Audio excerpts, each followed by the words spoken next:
And this is my main hiccup with the Explorer. Oh, there it is. Oh, fetch.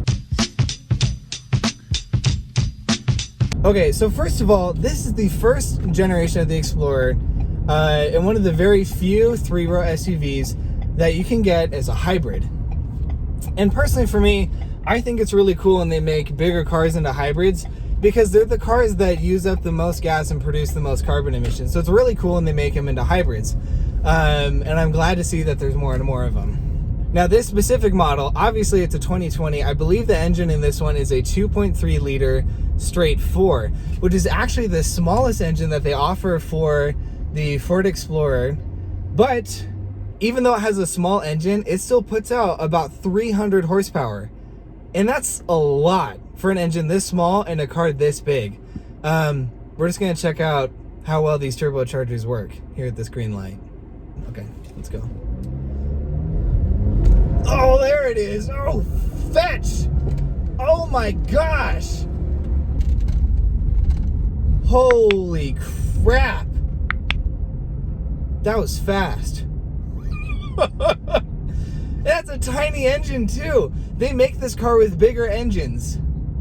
Dang, that is fast. It is, okay, even with this tiny engine, this is still one of the three-row SUVs I've seen that has just about the most horsepower that I've seen. I think Jeep with the Grand Cherokee or the Durango beats it. But wow, 300 to 400 horsepower in this car. That is a lot.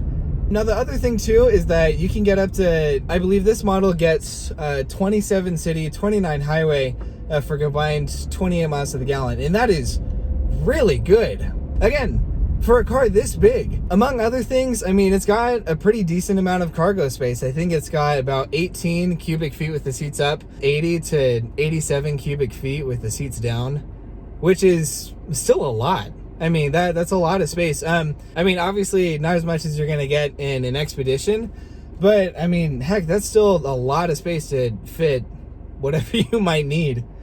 Another really great thing with the Explorer is that it's actually got really great safety ratings. It gets 5 stars for the front rating, it gets 5 stars for the side rating, and it gets 4 stars for the rollover rating, which is actually pretty high. It's a total of 4.7 stars. And the majority of the three-row SUVs that I see have like 4.3. I mean, really typically you'll see like 4.5 stars. So to see 4.7, I mean, this is probably one of the safest cars you could get. I'm not really big into giving my personal opinion on how a car looks, but I think this is one of the better looking years for the Explorer in a long time. Okay, so there are a bunch of pros. And here is my main con that I don't think has to be a deal breaker for this car, but is something to consider. So I've looked at a lot of cars. I've looked at hundreds of cars on NHTSA. When you see a car from 2020 on NHTSA, like 9 times out of 10, you will see that it has little to no complaints, like max like 5. I've liked all aspects of this car so far, but this is what throws me off just a little bit. It's the fact that it already has like 50 some complaints. That is way more than I have seen on almost any car on NHTSA. It is really rare to see a brand new car with that many complaints. Now, you may be wondering, so what are people complaining about? The main complaints involve the transmission, the brakes, and just the overall electric system. So for example, there are a couple of people that have hardly driven the car some 10, 20,000 miles, and they already have major transmission issues where they have to take it in, get the whole transmission replaced. I believe there was one complaint that said that they had to replace the same transmission part 3 times in 12,000 miles. Now, what some of the people were noticing is that sometimes the brake simply wouldn't work, and when they were trying to, get out of their driveway, the car would just start rolling and they couldn't stop it. And there were several complaints of people where the brakes just wouldn't work for them. And obviously brakes are probably one of the most important things that you want to work in a car.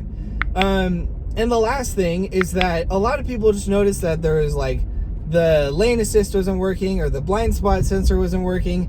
And there are just these little tiny parts of the car that weren't working like they should. They're just little malfunctions, and there were a lot of complaints about that. And so for that reason, that is my only hiccup with this car, is that there already seem to be a good number of people that have had some very strange issues with the Explorer.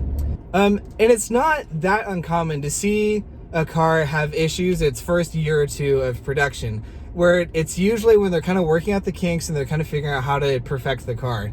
Overall, I'm excited to see where this new generation of the Explorer will keep going. I'm sure they'll just keep making it better. And I've already really liked driving. It was a lot of fun. It was wicked fast. I think this is a really great step in the right direction. This is a really fuel efficient car. It's really fun to drive. It's still fast, so you get great fuel efficiency. You don't have to compromise on horsepower. And you know, I like this car. So anyways, that's my review of the 2020 Explorer. Let me know what you guys think in the comments. If you haven't yet, be sure to like and subscribe. And as always, thanks for watching. Okay, so I also wanted to give a really big shout out to Larry H. Miller Ford here in Salt Lake City. They were nice enough to let me test drive a car for like 1 or 2 hours. They're really nice people. Loved working with them. I'll definitely be coming back to do more test drives. And yeah, I just wanted to say thank you guys.